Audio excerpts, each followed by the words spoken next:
Hi friends, welcome back to GK kitchen YouTube channel. ಇವತ್ತು ನಾನು chicken chops ಹೇಗೆ ಮಾಡೋದಂತ ತೋರಿಸ್ಕೊಡ್ತೀನಿ. ತುಂಬಾನೇ ಸಿಂಪಲ್ ಆಗಿರುತ್ತೆ, ಸೂಪರ್ ಆಗಿರುತ್ತೆ ಟೇಸ್ಟ್ ಮಾತ್ರ. ಇವಾಗ ಇದಕ್ಕೆ ಏನೇನಿದೆ ಅಂತ ನಾನು ನಿಮಗೆ ಜಾಸ್ತಿ ಸಾಮಾನು ಇರೋದ್ರಿಂದ ಹೇಳೋಕ್ಕಾಗೋದಿಲ್ಲ. ಅದಕ್ಕೆ ನಾನು ಮಾಡ್ತಾ ಮಾಡ್ತಾ ನಿಮಗೆ ತೋರಿಸ್ಕೊಂಡು ಹೋಗ್ತೀನಿ. ಈಗ ನೋಡಿ, ಒಂದು ಖಾಲಿ ಬಾಣಲಿ ಇಟ್ಕೊಂಡಿದ್ದೀನಿ ಅಗಲವಾಗಿರೋದು. ನಾನು 1/4 kg ಅಷ್ಟು ಚಿಕನ್ ತೊಗೊಂಡಿದ್ದೀನಿ. ಇವಾಗ ಇದಕ್ಕೆ ಒಂದು 50 ಗ್ರಾಮ್ ಅಷ್ಟು ಎಣ್ಣೆ ಹಾಕೊಂಡಿದ್ದೀನಿ ಅಷ್ಟೇ. ಇದು ಚಿಕನ್ ಸ್ವಲ್ಪ ಫ್ರೈ ಮಾಡ್ಕೋಬೇಕು. ಒಂದು ಕಡೆ ಮಸಾಲೆ ರೆಡಿಗೆ, ಆಮೇಲೆ ತೋರಿಸ್ತೀನಿ. ಇವಾಗ ಎಣ್ಣೆ ಕಾದಿದ ತಕ್ಷಣ ನಾವು ನೋಡಿ, ಒಂದು ಈರುಳ್ಳಿ ಸಣ್ಣ ಕುದ್ದು ಕಚ್ಕೊಂಡಿದ್ದೀನಿ. ಇದನ್ನ ಚೆನ್ನಾಗಿ ಫ್ರೈ ಮಾಡ್ಕೋಬೇಕು.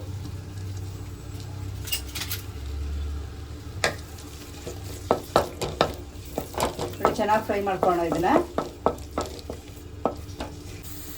ನೋಡಿ, ಈರುಳ್ಳಿ ಈ ಕಡೆ ಫ್ರೈ ಮಾಡ್ಕೊಳ್ಳೋಕ್ಕೆ ಇನ್ನೊಂದು ಸೈಡ್ ಇನ್ನೊಂದು ಬಾಣಲಿ ಇಟ್ಕೊಂಡಿದ್ದೀನಿ.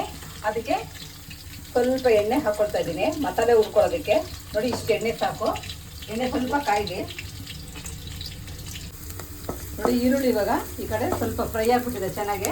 ನಾವು ತೊಳೆದು ಇಟ್ಕೊಂಡಿರೋಂಥ ಚಿಕನ್ನ ಇದಕ್ಕೆ ಹಾಕೊಳ್ತಾ ಇದ್ದೀನಿ.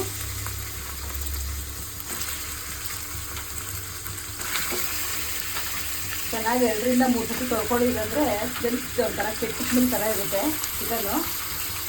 ಚೆನ್ನಾಗಿ ಒಂದು 2-3 ಸತಿ ನೀವು ಚಿಕನ್ನ ಚೆನ್ನಾಗಿ ತೊಳೆದು ನೀರನ್ನೆಲ್ಲ ಸ್ವಲ್ಪ ಸೋಸ್ಕೋಬೇಕು. ನೋಡಿ, ಇವಾಗ 1/4 kg ಅಷ್ಟು ಚಿಕನ್ ಹಾಕೊಂಡಿದ್ದೀನಿ. ಚೆನ್ನಾಗಿ ಒಂದು ಸತಿ ಮಿಕ್ಸ್ ಮಾಡ್ಕೊಳ್ಳೋಣ.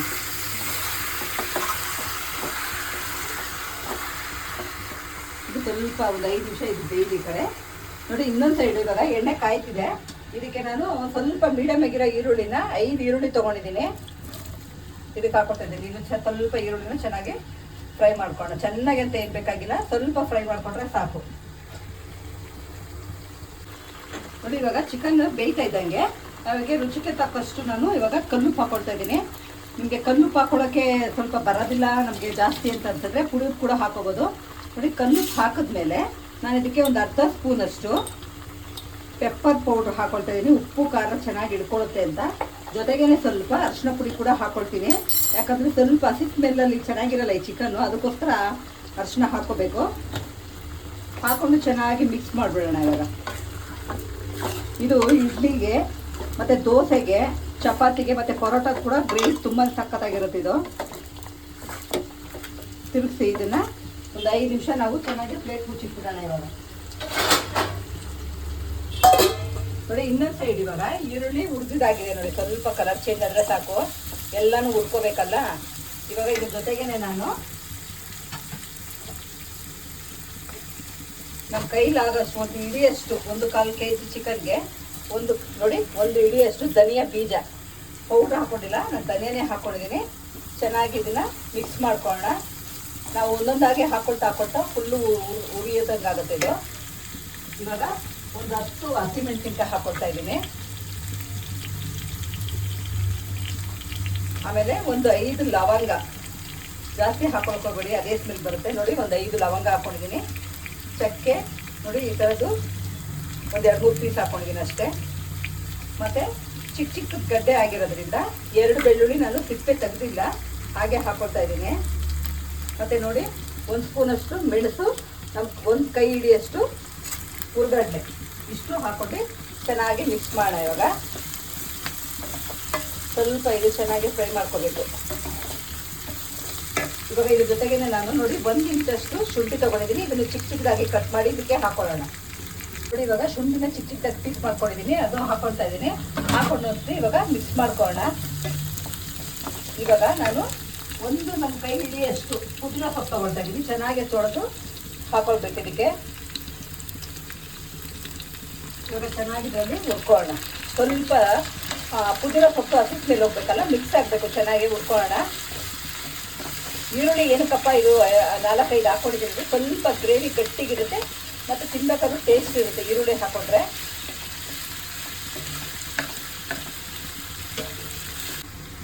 ನೋಡಿ, ಪುದೀನ ಸೊಪ್ಪೆಲ್ಲ ಚೆನ್ನಾಗಿ ಫ್ರೈ ಆಗಿದೆ. ಇವಾಗ ಇದಕ್ಕೆ ನಾನು 1 ಸ್ಪೂನಷ್ಟು ಗಸಗಸೆ ಹಾಕೊಳ್ತಾ ಇದ್ದೀನಿ.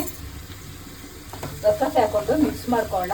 ಆಮೇಲೆ ಜೊತೆಗೆ ನಾವು ಸ್ವಲ್ಪ ಉಪ್ಪು ಹಾಕೊಂಡ್ಬಿಟ್ರೆ ಅವಾಗ ಸ್ವಲ್ಪ ಗ್ರೀನಾಗಿ ಹಾಗೆ ಇರುತ್ತೆ, ಇಲ್ಲಾಂದ್ರೆ ಡಲ್ ಹಾಕ್ಬಿಡುತ್ತೆ. ನೋಡಿ, ಸ್ವಲ್ಪ ಹಾಕೊಳ್ಳಿ ಸಾಕು. ನೋಡಿ, ಗಸಗಸೆ ಎಲ್ಲ ಚೆನ್ನಾಗಿ ಎಲ್ಲಾದ್ರ ಜೊತೆಗೂ ಹೊಂದ್ಕೋಬೇಕು. ಹಂಗೆ ಮಿಕ್ಸ್ ಮಾಡ್ಕೋಬೇಕು ನೀವು ನೋಡಿ. ಮಿಕ್ಸ್ ಆಗಿದ ತಕ್ಷಣ ಇವಾಗ ಚೆನ್ನಾಗಿ ಹುರಿದಾಗಿದೆ.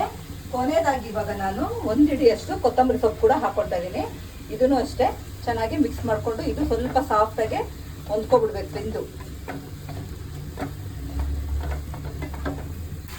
ನೋಡಿ ಕೊತ್ತಂಬರಿ ಸೊಪ್ಪೆಲ್ಲ ಚೆನ್ನಾಗಿ ಬೆಂದೋಗಿದೆ. ಈಗ ಆಫ್ ಮಾಡ್ಕೋಣ. ಇದು ತಣ್ಣಗಾದ್ಮೇಲೆ ರುಬ್ಕೋಬೇಕು. ಬಿಸಿ ಹಾಕೊಳಕ್ ಹೋಗ್ಬಿಡ್ರಿ, ಎಲ್ಲ ಎಗರು ಬಿಡುತ್ತೆ. ನೋಡಿ ಇನ್ನೊಂದು ಸೈಡ್ ಇವಾಗ ಚಿಕನ್ನು ಸ್ವಲ್ಪ ನೀರು ಬಿಟ್ಕೊಂಡಿದೆ.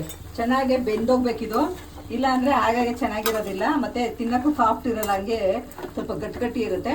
ಮತ್ತು ಮೆಣಸು ಉಪ್ಪು ಅರಿಶಿನ ಹಾಕಿರೋದ್ರಿಂದ ಚೆನ್ನಾಗಿದು ಬೇಯಬೇಕು. ನೋಡಿ ನೀರಿನ ಅಂಶ ಎಲ್ಲ ಸ್ವಲ್ಪ ಹೋಗಬೇಕು. ಹಂಗೆ ಒಂದು ಇದನ್ನು ಬೇಯಿಸ್ಕೊಳ್ಳೋಣ. ಇನ್ನೊಂದು 5 ನಿಮಿಷ ಇದ್ಮೇಲೆ ಹಾಗೆ ಪ್ಲೇಟ್ ಮುಚ್ಚಿಕೊಳ್ಳೋಣ. ನೋಡಿ ಇವಾಗ ಹುರಿದಿರೋಂಥ ಮಸಾಲೆ ತಣ್ಣಗಾಗಿದೆ. ಒಂದು ಮಿಕ್ಸಿ ಜಾರ್ಗೆ ಹಾಕಿ ನೀರು ಹಾಕೊಳಕ್ಕೆ ಹೋಗ್ಬೇಡಿ, ಹಾಗೆ ರುಬ್ಕೋಬೇಕು.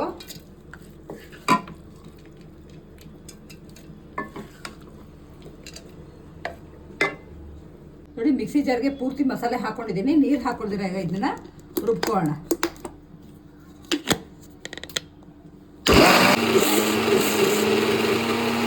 ನೋಡಿ ಪೂರ್ತಿ ಮಸಾಲೆ ಇವಾಗ ನೀರು ಹಾಕೊಂಡಿರೋ ರುಬ್ಕೊಂಡಿದ್ದೀನಿ. ಅಕಸ್ಮಾತ್ ನಿಮ್ಮಲ್ಲಿ ಮಿಕ್ಸಿ ಏನಾದರೂ ಈ ಮಸಾಲೆ ಹಾಕಿದಾಗ ಹಿಡ್ಕೊಂಡಂಗಾದ್ರೆ ಸ್ವಲ್ಪ ನೀರು ಹಾಕೊಂಡು ರುಬ್ಕೊಳ್ಳಿ. ನೋಡಿ ಈ ಥರ ಇಷ್ಟು ತುಂಬಾ ನೈಸು ಬೇಡ, ತುಂಬಾ ತರಿಯಾಗೋ ಬೇಡ, ಮೀಡಿಯಮ್ ಆಗಿ ಈ ಥರ ಮಸಾಲೆ ರುಬ್ಕೋಬೇಕು. ನೋಡಿ ಎಷ್ಟು ಗ್ರೀನ್ ಆಗಿದೆ. ಪುದೀನ ಸೊಪ್ಪು ಕೊತ್ತಂಬರಿ ಸೊಪ್ಪು ಹಾಕೊಂಡಿರೋದಕ್ಕೆ. ಇವಾಗ ಚಿಕನ್ ಹೇಗೆ ಬೆಂದಿದೆ ನೋಡೋಣ ಬನ್ನಿ. ನೋಡಿ ಇವಾಗ ಮುಚ್ಚಿರೋದನ್ನ ತೆಗೆದು ನೋಡೋಣ. ನೋಡಿ ನೀರೆಲ್ಲ ಅಷ್ಟೇ ಕಡಿಮೆ ಆಗಿದೆ.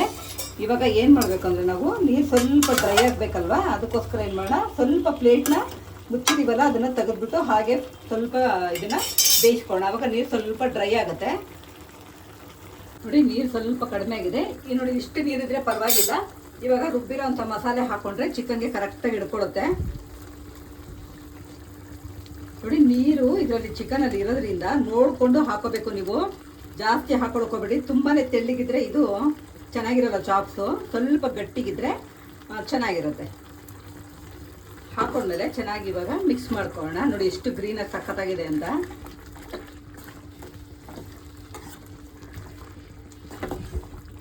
ನೋಡಿ ಯಾವುದೇ ರೀತಿ ನಾನು ಇದಕ್ಕೆ ಫುಡ್ ಕಲರ್ ಹಾಕಿಲ್ಲ, ಅಷ್ಟೇ ಗ್ರೀನಾಗಿ ಬಂದಿದೆ. ಏನಕ್ಕಪ್ಪ ಉಪ್ಪು ಹಾಕೊಂಡಿರೋದಂದ್ರೆ ನೋಡಿ ಈ ಕಲರ್ ಇರಬೇಕು ಅಂತಲೇ ಮಸಾಲೆ ಉರಿಬೇಕಾದ್ರೂ ಕೂಡ ನಾನು ಉಪ್ಪು ಹಾಕೊಂಡಿರೋದು.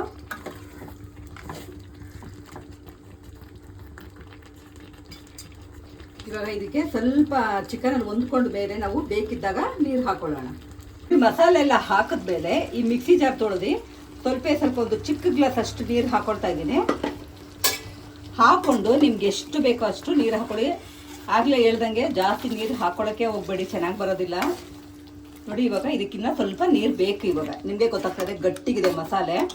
ನಾವು ಸ್ವಲ್ಪ ಇದಕ್ಕೆ ಇನ್ನೊಂದು ಚೂರು ನೀರು ಹಾಕ್ಕೊಳ್ಳೋಣ.